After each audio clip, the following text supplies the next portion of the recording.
Okay, week 4 PE, we're going to move away from catching and throwing. We're going to go into kicking the football, whether that be a soccer ball or a football. So before we worry too much about kicking in regards to the AFL football, we're going to work with a soccer ball, or if you need to, a basketball, or worst case situation, we can still go with a tennis ball, okay? For adults passing to their children, sometimes with our feet, the ball can get caught in the middle and doesn't come off very straight, but generally for the younger children, the ball and their feet can keep it a lot flatter and they can still do the drills, okay? So we're going to start with just doing a basic instep kick and getting your partner to trap the ball as it comes to them, okay? Whether that's, again, worst case, any ball will do. We're going to use the soccer ball to demonstrate this, but you can certainly use any ball to work this drill. So, TJ puts the ball on the ground, and you're going to use his instep to pass to me, okay? And I'm going to try and trap it. Now, really important, your leg needs to swing through in the direction that you're passing that ball. So I want to make sure I'm aiming at TJ, aiming at you now at the camera, and my leg is coming through. I want to step through, okay, to do that. With trapping the ball, just try to get your foot up so your heel's still on the ground and let the ball come into it and stop the ball, okay? So,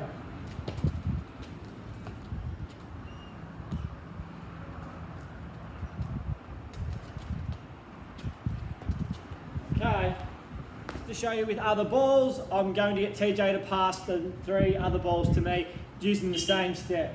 Go first one, TJ. Okay. And tennis ball. All 3 came across to me. Of course, the AFL football wobbled around, but for the child to still practice passing that ball with the instep, it doesn't matter. Okay, now we've practiced trapping the ball and passing it, and trapping on the move and passing it. Now I just want you to actually focus on passing it straight back.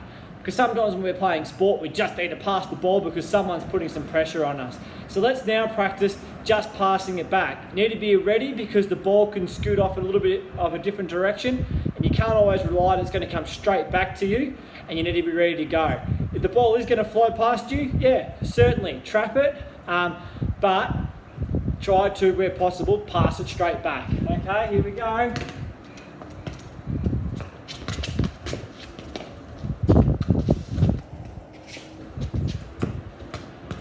And as you can see, it was bouncing around, but it was just keeping us on our tone, more game-based. Now, hopefully we've practiced that passing and trapping.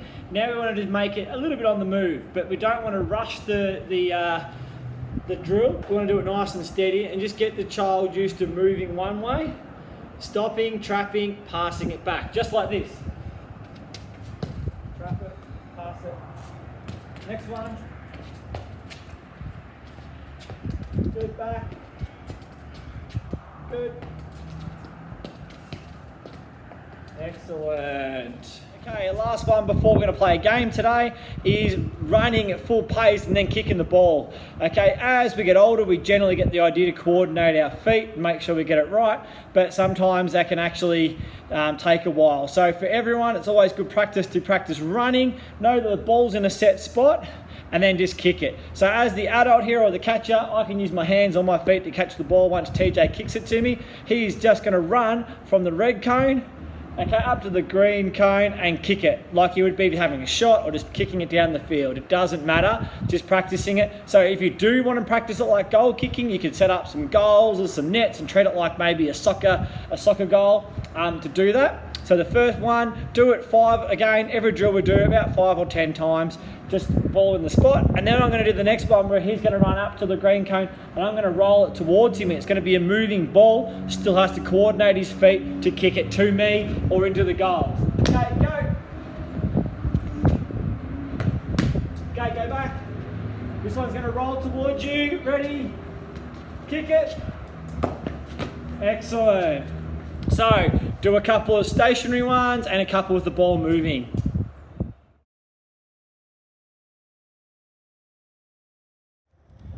Okay, hi everyone, we're going to play a game called Strike Zone.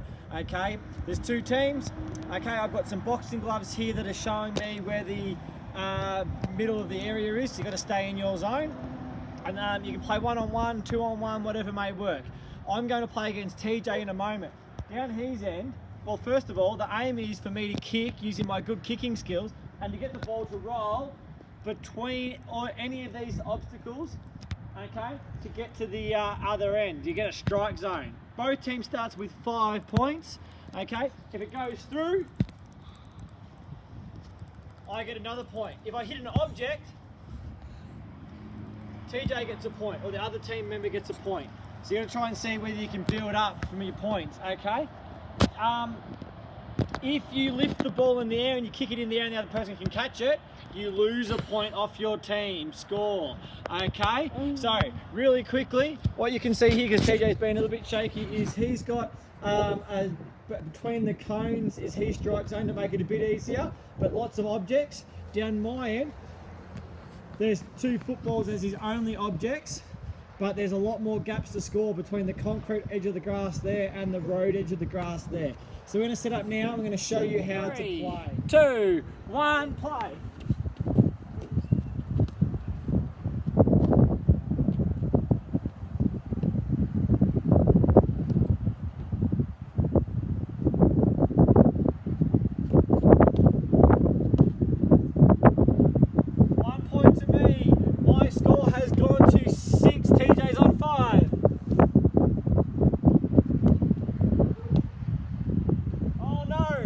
I hit a boot, so now TJ's gone to 6 and I'm on 6.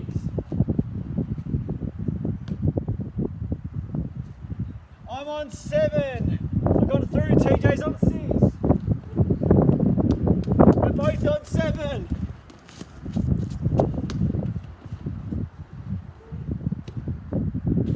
I'm on 8 and I win! Woo!